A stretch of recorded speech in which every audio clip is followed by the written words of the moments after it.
Dear Esther, I have now driven the stretch of the M5 between Exeter and Bristol over 21 times. But although I have all the reports and all the witnesses, and have cross-referenced them within a millimetre using my Ordnance Survey maps, I simply cannot find the location. You'd think there would be marks to serve as some evidence.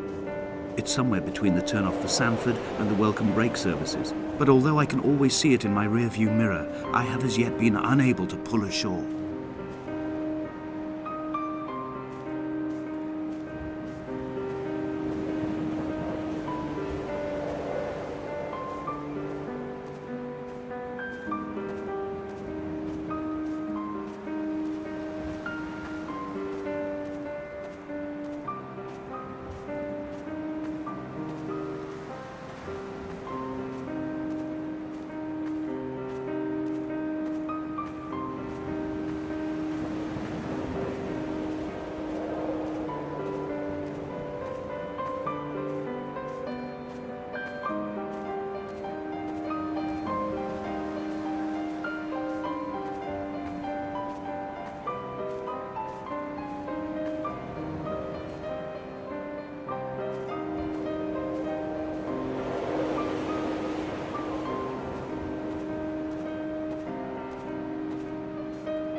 All night the Buoy has kept me lucid. I sat, when I was at the very edge of despair, when I thought I would never unlock the secret of the island, I sat at the edge and I watched the idiot Buoy blink through the night. He's mute and he's retarded, and he has no thought in his metal head but to blink each wave and each minute aside until the morning comes and renders him blind as well as deaf-mute. In many ways, we have much in common.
There must be a hole in the bottom of the boat.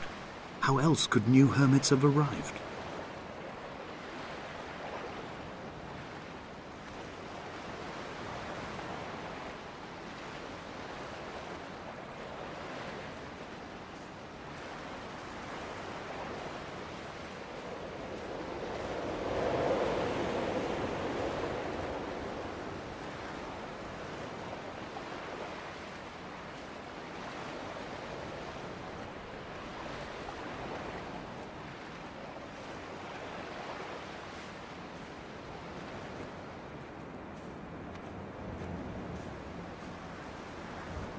I had kidney stones and you visited me in the hospital. After the operation, when I was still half submerged in anesthetic, your outline and your speech both blurred. Now my stones have grown into an island and made their escape, and you have been rendered opaque by the car of a drunk.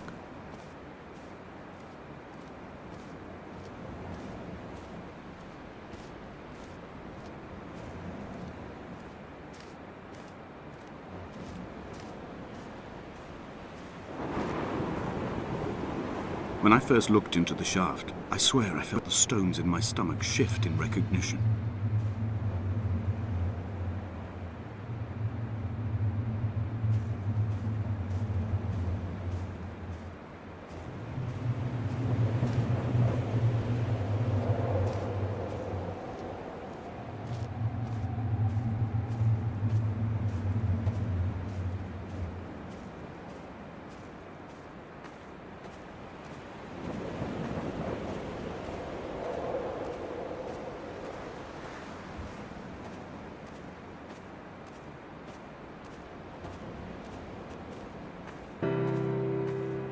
I've begun my ascent on the green slope of the western side. I've looked deep into the mountain from the shaft and understood that I must go up and then find the way under. I will stash the last vestiges of my civilization in the stone walls and work deeper from there. I'm drawn by the aerial and the cliff edge. There is some form of rebirth waiting for me there.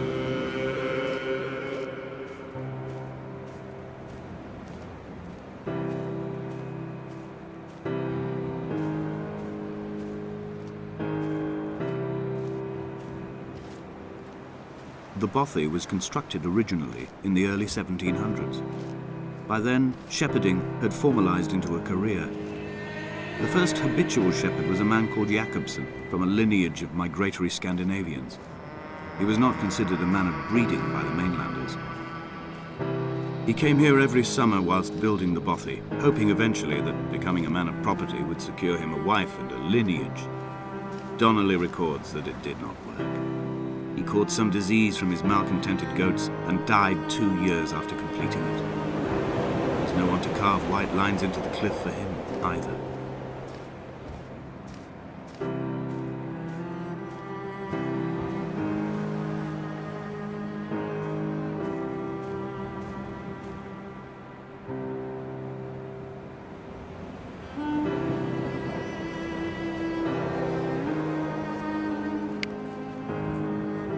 When the oil lamps ran out, I didn't pick up a torch, but used the moonlight to read by. When I've pulled the last shreds of sense from it, I will throw Donnelly's book from the cliffs and perhaps myself with it. Maybe it will wash back up through the caves and erupt from the spring when the rain comes, making its return to the hermit's cave. Perhaps it will be back on the table when I wake. I think I may have thrown it into the sea several times before.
Jakobsen's ribcage, they told Donnelly, was deformed, the result of some birth defect or perhaps a traumatic injury as a child.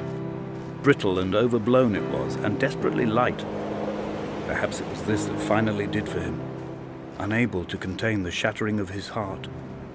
In half-light, his skeleton a discarded prop, a false and calcified seabird.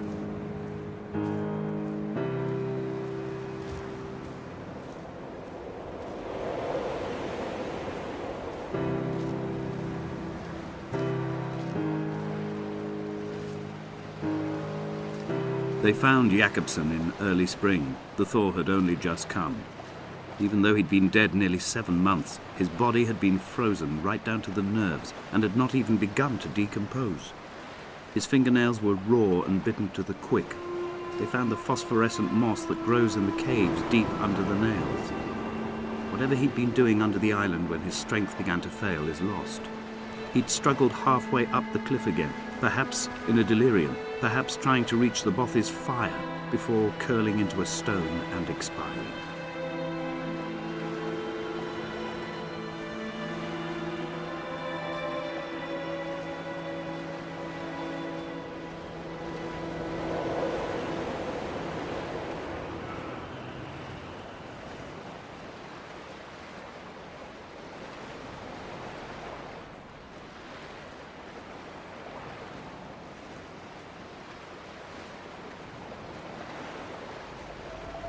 Climbing down to the caves, I slipped and fell and have injured my leg. I think the femur is broken. It is clearly infected. The skin has turned a bright, tight pink, and the pain is crashing in on waves, winter tides against my shoreline, drowning out the ache of my stones. I struggled back to the bothy to rest, but it has become clear that there is only one way this is likely to end. The medical supplies I looted from the trawler have suddenly found their purpose. They will keep me lucid for my final ascent.